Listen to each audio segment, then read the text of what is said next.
Hello traders.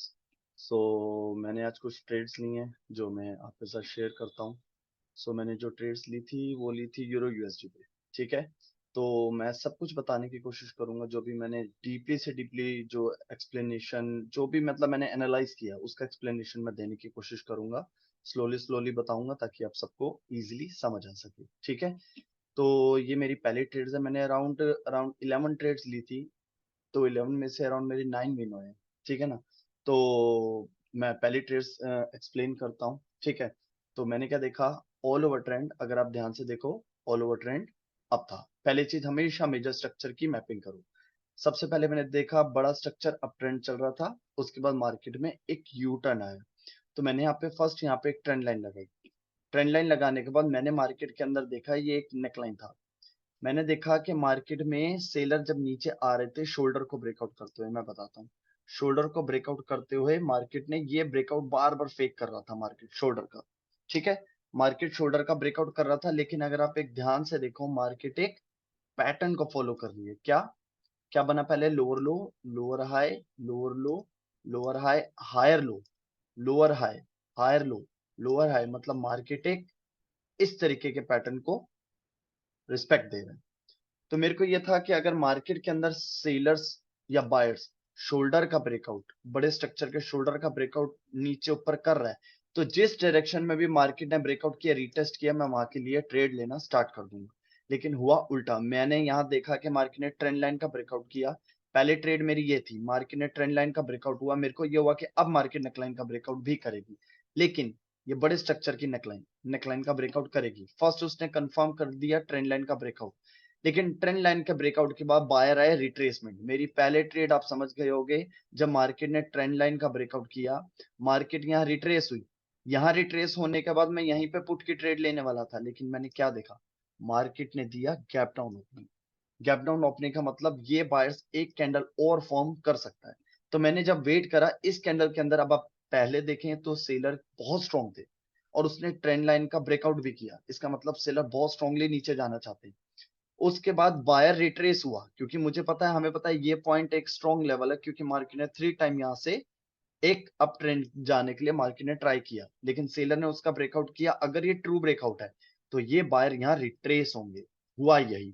Market ने जब buyer ने गैप डाउन की ओपनिंग के बावजूद बायर ने इस ट्रेंड लाइन को तोड़ने की कोशिश करी, लेकिन इन्हीं सेलर्स ने यहाँ पर रिजेक्शन दी और ट्रेंड लाइन के नीचे क्लोजिंग दिलाई। और आप एक चीज देखो, डिमांड डिक्रीज हो गई पहले के कंपेयर, और सप्लाई इंक्रीज हो गई। इसका मतलब क्या, सेलर्स वांट्स टू कंटिन्यू।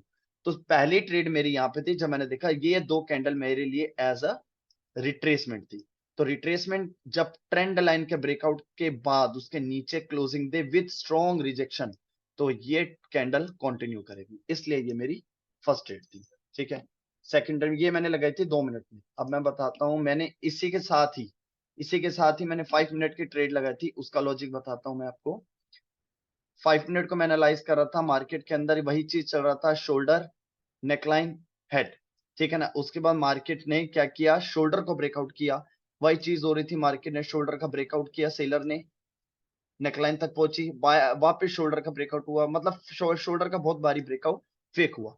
मैंने यहाँ क्या देखा, ट्रेंड लाइन का, ये मेरी फर्स्ट ट्रेड थी एक्चुअल में, क्योंकि वहां ट्रेंड लाइन का ब्रेकआउट हो चुका है, या ट्रेंड लाइन का ब्रेकआउट होना है। मैंने यहाँ पे क्या देखा कि बायर ट्रेंड लाइन शोल्डर के ऊपर जा रहा है, ये वाला जो एक शोल्डर है उसके ऊपर जा रहा है, लेकिन सेलर नीचे आ रहा है। फिर बायर रुक रहा है, फिर सेलर नीचे आ रहा है, फिर बायर रुक रहा है, फिर सेलर नीचे आ रहा है। इसका मतलब क्या, सेलर पूरी कोशिश कर रहा है कि मार्केट में शोल्डर के नीचे से नेकलाइन को ब्रेकआउट करने की, लेकिन बार बार बायर ट्राई कर रहा है। देखो फर्स्ट टाइम बायर ने फेक ब्रेकआउट किया, सेलर वापस उसी शोल्डर के नीचे आके कंफर्म कर रहे हैं कि ये ब्रेकआउट फेक था। जो शोल्डर का ब्रेकआउट मैं आपको दिखाता हूँ, जो शोल्डर का ब्रेकआउट, ये देखिए, ये शोल्डर है ना, ये शोल्डर है। इस शोल्डर का ब्रेकआउट बायर ने फेक किया, फिर सेलर आए, फिर बायर को शोल्डर के नीचे रोका, फिर नीचे आए, फिर नीचे रोका, फिर नीचे आए। अब यहां पर आप देखो, ये मेरी ट्रेड 5 मिनट के लिए मैंने क्यों ली।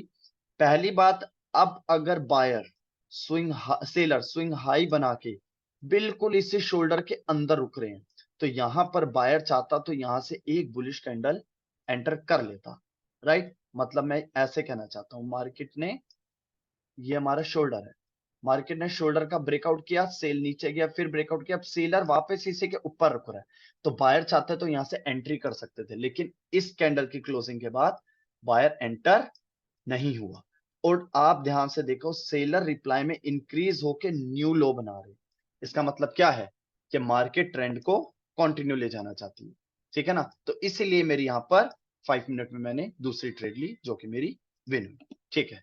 ये मेरी पहली ट्रेड थी, और उसके बाद ब्रेकआउट के बाद रीटेस्ट करने के बाद, क्योंकि ये थी 5 मिनट, मैं कंफर्म करने के लिए 2 मिनट के अंदर आया था कि मेरे को 2 मिनट के अंदर क्या मेरे को रिट्रेसमेंट दिखती है, और हुआ वही, मेरे को रिट्रेसमेंट दिखी, तो मेरी सेकंड ट्रेड थी। फर्स्ट ट्रेड, सेकंड ट्रेड, अब थर्ड ट्रेड है मेरी ये, ठीक है। थर्ड ट्रेड में मार्केट देखने में आपको अच्छी लग रही है, लेकिन इतनी अच्छी मार्केट नहीं है। मेरे दो लॉस इसी वजह से हुए क्योंकि मार्केट में फ्लक्चुएशंस बहुत ज्यादा थी, तो मेरी एंट्री पॉइंट की वजह से भी या कुछ गलती मेरी भी थी, उस वजह से मेरा लॉस हुआ। अब फाइनली मार्केट के अंदर यहां पर मैं एंट्री पॉइंट लेना चाहता था, क्योंकि मार्केट ने उसे शोल्डर का ब्रेकआउट किया, रीटेस्ट किया। अब इस कैंडल के बाद मैं यहाँ बुलिश कॉल की ट्रेड लेना चाहता था, चलो स्किप हो गई। उसके बाद मैंने यहाँ पर देखा मार्केट, अब छोटे जोन में देखो, market lower low, lower high, lower लो, मार्केट ने बड़े जो ये माइक्रो स्ट्रक्चर उसका शोल्डर तोड़ा। शोल्डर तोड़ने के बाद आप एक चीज देखो, शोल्डर तोड़ा इस बुलिश कैंडल ने, ध्यान से देखो ये।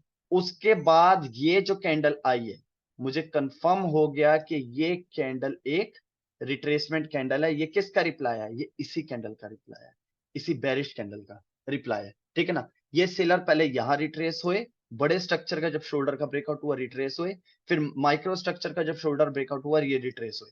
इसलिए मुझे ये डोजी मुझे पता लग गया है कि यहां पर जो सेलर, क्योंकि मैंने इसको सेलर की कैंडल क्यों माना, आप एक चीज ध्यान से देखो, सेलर की अपर रिजेक्शन बहुत स्ट्रॉन्ग है, और कहां पर?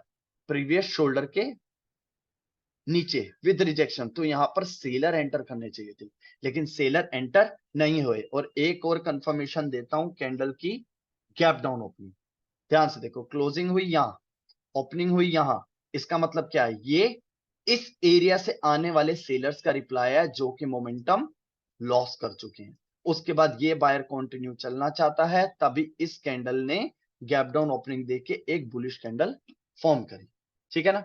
ये मेरी थर्ड ट्रेड थी। अच्छा, फोर्थ ट्रेड मैं बताता हूं, ठीक है। इसके बाद फिर मार्केट थोड़ी देर के लिए स्टक एरिया क्रिएट कर दिया, तो मैं मार्केट में शॉर्ट ट्रेड ही करता हूं। आप सबको पता है, मैं जब तक मार्केट में मेरे हिसाब का सेटअप नहीं बनता, मार्केट में प्राइस एक्शन एक डायरेक्शन फिक्स नहीं करती, मैं ट्रेड नहीं लेता, ठीक है। फिर मैंने देखा मार्केट ने इस एरिया के अंदर एक स्टक एरिया क्रिएट किया, ठीक है। इसके अंदर एक स्टक एरिया क्रिएट किया, स्टक एरिया क्रिएट करने के बाद मैंने क्या देखा, मार्केट में अगर आप ध्यान से देखो, इसको भी जब टच किया ट्रेंड लाइन ने, सेलर्स ने एंट्री ली, जब इस पॉइंट को टच किया दोबारा सेलर्स ने एंट्री ली, तो मेरे को यहां उम्मीद थी कि बायर दोबारा यहां पर होके स्टक एरिया क्रिएट कर रहा है, इसका मतलब क्या, मार्केट दोबारा इंपल्सिव वेव स्टार्ट कर सकता है। तो जैसे इस बुलिश कैंडल का ये लास्ट ट्राई, जो अप मूवमेंट में जो बायर का लास्ट ट्राई था, ठीक है ना, ये बायर इधर आए, ये बायर इधर आए, इस बायर का जब लो टूटा इंक्रीज सेलर के साथ न्यू लो, तो मुझे कंफर्म हो गया ट्रेंड लाइन से मार्केट वापस इंपल्सिव वेव स्टार्ट करने वाली है। इसलिए मैंने यहां पर एक पुट की ट्रेड ली, ठीक है ना, क्योंकि बायर ने देखो ध्यान से, फर्स्ट टाइम ट्राई किया seller centre, second time try किया seller centre, third time try किया, लेकिन बायर की डिमांड इंक्रीज नहीं हो रही, इसका मतलब क्या, और सेलर इंक्रीज हो रहा है, सेलर इंक्रीज हो रहा है, इसका मतलब क्या, सेलर्स कंटिन्यू करना चाहता है। और अगर ये बेरिश कैंडल इसका लो ब्रेक ना करती तो मैं यहां पुट की ट्रेड ना लेता, ठीक है ना। लेकिन इस सेलर ने लास्ट बायर की मदर कैंडल का लो तोड़ के न्यू लो बनाया, ये मेरे लिए कंफर्म हो गया कि मार्केट ट्रेंड को कंटिन्यू चलेगी, करेगी, ठीक है ना। तो ये मेरी थी फोर्थ ट्रेड। अच्छा, ये है मेरी फिफ्थ ट्रेड, ये मैंने 1 मिनट में ली। हाँ, इसको मैंने क्या देखा मार्केट के अंदर, जब वो जो स्टक एरिया मैंने आपको दिखाया, 1 मिनट, जो मैंने स्टक एरिया दिखाया यहां पर, ये एक्चुअल ये ट्रेड इसके बाद वाली है, इसके बाद वाली ट्रेड है ये, ठीक है ना, थोड़ा आगे पीछे हो गया उसके लिए सॉरी, ठीक है ना। तो अब इस कैंडल में जब इधर स्टक एरिया क्रिएट हो रहा था, इधर ध्यान से देखो, मैंने देखा ट्रेंड लाइन को टच नहीं किया, सेलर्स ने एंट्री करी, बाय ने टच किया, सडनली सेलर एंटर, और ये कैंडल अपनी रिप्लाई में भी और अपोजिट कैंडल में स्ट्रॉन्ग है, और सबसे अच्छी कंफर्मेशन गैप अप, इसका मतलब सेलर एटलीस्ट इसको टच करेगी, इसको टच करेगी, क्योंकि मार्केट के अंदर higher high, higher low, higher high, higher low चल रहा है, तो मार्केट इसको टच जरूर करेगी। इसलिए मैंने यहाँ पे जब सेलर बहुत स्ट्रॉन्ग आए और बायर डिक्रीज हो रहे हैं, बायर का मोमेंटम डिक्रीज हो रहा है और सेलर का मोमेंटम इंक्रीज हो रहा है, इसी वजह से, और गैप अप ओपनिंग, ये कंफर्मेशन लेके मैंने एक और पुट की ट्रेड प्लेस करी। ठीक है, 1 2 3 4 5, ये अब मेरी है ये 6th ट्रेड। 6th ट्रेड का लॉजिक क्या है, 2 मिनट में ही मैंने ट्रेड ली। मैंने देखा मार्केट के अंदर, जिस मैंने यहां पर ट्रेड ली थी, आपको याद होगा कि जब इसको ब्रेक किया, रीटेस्ट हुआ, बायर ऊपर गए, ट्रेंड लाइन से फिर सेलर नीचे आए और इसे शोल्डर को ब्रेक करके रिट्रेस कराया। ठीक है ना, अब रिट्रेस क्यों, अगर अगर ट्रेंड लाइन से सेलर को नीचे आना है, ऐसे अगर ट्रेंड लाइन को नीचे आना है, तो वो इस शोल्डर का ब्रेकआउट, इस शोल्डर पे रुका। देखो बायर की एक हैमर कैंडल बनी, लेकिन बायर कंटिन्यू नहीं कर पाए। फिर सेलर ने बहुत स्ट्रांगली एंट्री करी, लेकिन मुझे यह था कि बायर की लास्ट कैंडल बहुत स्ट्रांग है विद प्रेशर, तो इसका लो टूटने के बाद हो सकता है ये पार्टिसिपेट कर दे। हुआ वही, मार्केट में पार्टिसिपेट किया, लेकिन बीच में था गैप। मेरे को था कि मेरे को वेट करनी चाहिए, क्योंकि मार्केट ज्यादा अच्छी नहीं है, मार्केट कुछ भी कर रही है। ठीक है ना, तो मैंने जब देखा मार्केट के अंदर मोमेंटम लॉस हुआ, इसका मतलब क्या कंफर्म हो रहा है, जब ट्रेंड लाइन से सेलर ने एंट्री करी, शोल्डर का ब्रेकआउट किया, शोल्डर के ब्रेकआउट के बाद ये जो दो कैंडल है, ये रिट्रेसमेंट से। ठीक है ना, इसके बाद भी पुट के साथ जाता, अगर ये बुलिश कैंडल इस टाइप से यहाँ क्लोजिंग देती और इसकी अपर रिजेक्शन एटलीस्ट इतनी होती, मैं यहां से पुट के साथ चला जाता, लेकिन इसमें था गैप, तो मैंने वेट करा। और गैप का जो वेट करा उसका फायदा हुआ, क्योंकि बायर ने मुझे कंफर्म कर दिया, बायर में मोमेंटम लॉस कर दिया। और अच्छी चीज क्या है, देखो न्यू हाई नहीं बना। न्यू हाई ना बनने का मतलब ये ब्रेकआउट ट्रू है और ये से बायर्स यहाँ रिट्रेस कर रहे हैं, इसलिए मैंने यहाँ पर पुट की ट्रेड ली। ठीक है ना, थोड़ी चीजें डीपली हैं, समझने की कोशिश करना। 1 2 3 4 5 6, ये है मेरी 7th ट्रेड। ठीक है ना, 7 ट्रेड के बाद मैंने क्या देखा, मार्केट ने, अगर आपको ये ब्लू लाइन याद होगी, ये बड़े स्ट्रक्चर का शोल्डर था, ध्यान से, बड़े स्ट्रक्चर का शोल्डर था। बड़े स्ट्रक्चर के शोल्डर का ब्रेकआउट हुआ, रीटेस्ट हुआ, मार्केट ऊपर गई, ट्रेंड लाइन के वापस फिर नीचे आई, शोल्डर के नीचे आई। लेकिन अगर ये शोल्डर के नीचे आई है, तो बायर को यहाँ रिट्रेस हो जाना चाहिए था। ध्यान से देखो, इसका मतलब मार्केट यहाँ पर जो शोल्डर का ब्रेकआउट कर रही है, वो फेक कर रही है। क्यों, ब्रेकआउट के बाद सीधा सेलर वीक क्यों हुए, सेलर ने प्रीवियस लो का ब्रेकआउट नहीं किया, और यहां से जो बायर एंटर हुआ काफी स्ट्रॉन्ग है, लेकिन इसने अभी भी, मैं इसके बाद कॉल के साथ चला जाता, लेकिन इसने अभी भी शोल्डर का हाई नहीं तोड़ा। ठीक है ना, पूरा शोल्डर का जोन ब्रेक नहीं करा, लेकिन मैंने नेक्स्ट कैंडल का तभी वेट किया कि हो सकता है डाउन मूवमेंट चल रहा है तो सेलर कंटिन्यू कर जाए। ठीक है ना, और गैप अप ओपनिंग भी थी, इसलिए यहाँ पे मैंने ट्रेड नहीं ली, कि मुझे कंफर्मेशन मिले कि मार्केट करना क्या चाहती है। उसके बाद जब मैंने देखा सेलर ने, जब जब बायर ने शोल्डर के, बड़े स्ट्रक्चर के शोल्डर पे क्लोजिंग दी विद रिजेक्शन और डाउन मूवमेंट चल रहा था, तो सेलर चाहती है एंट्री कर सकती थी। लेकिन ये जो गैप है ना, ये गैप नहीं है, मार्केट ने जंप अप किया है। जंप अप करने का मतलब बायर कंटिन्यू करना चाहते हैं, अगर वो यहां रुकती, अगर वो इस लेवल के नीचे रुकती तो सेलर एंट्री कर जाता। वो इस लेवल के नीचे नहीं रुकना चाहती थी, वो गैप स्किप करके एक बुलिश कैंडल फॉर्म कर रही थी, इसलिए मुझे कंफर्म हो गया कि यहां से सेलर एंट्री नहीं करना चाहते डाउन ट्रेंड के लिए, यहां से बायर कंटिन्यू करना चाहते हैं। क्योंकि शोल्डर के नीचे जब बायर ने क्लोजिंग दी, तो सेलर चाहता तो एंट्री करके मेजर स्ट्रक्चर को नीचे लेके जाने की कोशिश करता, लेकिन ऐसा नहीं हुआ।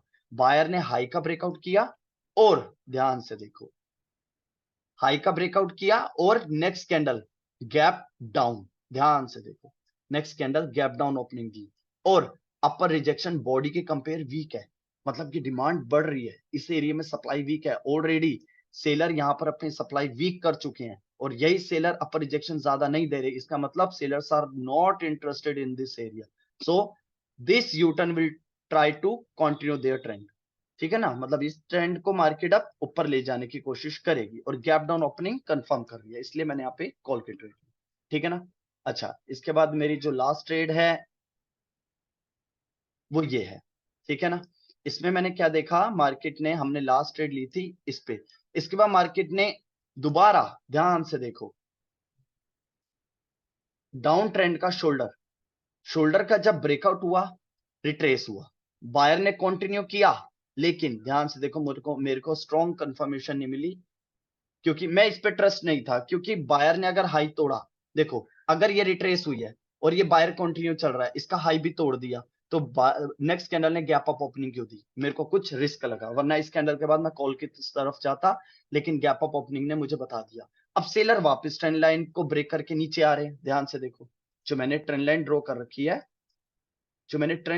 रखी है, फाइनली मार्केट में प्रीवियसली इसको टच करके मार्केट नीचे आई, लेकिन इस बार मार्केट ट्रेंड लाइन का ब्रेकआउट कर रही है, सेलर वापस नीचे आ रहे हैं, लेकिन अगेन अब कंफर्मेशन क्या है, अगर बायर की लास्ट कैंडल सेलर ने जब ट्रेंड लाइन का ब्रेकआउट करके और इस शोल्डर का ब्रेकआउट करके नीचे आई, अगर बायर इसके नीचे रुक जाते ऐसे, तो मैं सेलर के साथ जाता कि मार्केट में ये बायर ने ब्रेकआउट जो है ट्रेंड लाइन का और शोल्डर का ब्रेकआउट फेक किया, लेकिन मैंने क्या देखा, सेलर ने जैसे ही ब्रेकआउट किया सडनली ये बायर उसी ट्रेंड लाइन और उसी हॉरिजॉन्टल लेवल के ऊपर आया विथ, ध्यान से देखो, विथ न्यू हाई, अगर आपको दिख पा रहा हो विद न्यू हाई, ये न्यू हाई कंफर्म कर रहा है कि मार्केट ये जो सेलर ने जो ट्रेंड लाइन का ब्रेकआउट किया और जो शोल्डर का ब्रेकआउट किया वो फेक किया है, ये बायर अपने रिप्लाई में इंक्रीज होकर न्यू हाई बना रहे, इसका मतलब क्या, ट्रेंड कंटिन्यू करना चाहती है, ठीक है ना। तो ये कुछ डीपली नॉलेज थी, डीपली एक्सप्लेनेशन थी, जिस वजह से मैंने ट्रेड ली, ठीक है। और इसी तरीके की अगर नॉलेज आपको पसंद आती है, अगर आप ऐसा सीखना चाहते हैं, तो आप मेरा कोर्स ज्वाइन कर सकते हैं, आप मेरा टेलीग्राम ज्वाइन कर सकते हैं, मेरा इंस्टाग्राम ज्वाइन कर सकते हैं, और मैं जितना हो सकता है मैं अपने यूट्यूब पे वीडियोस डालता रहूंगा आपकी नॉलेज के लिए, ठीक है। वीडियो अच्छी लगी तो लाइक शेयर एंड सब्सक्राइब जरूर करना। Thank you so much brothers.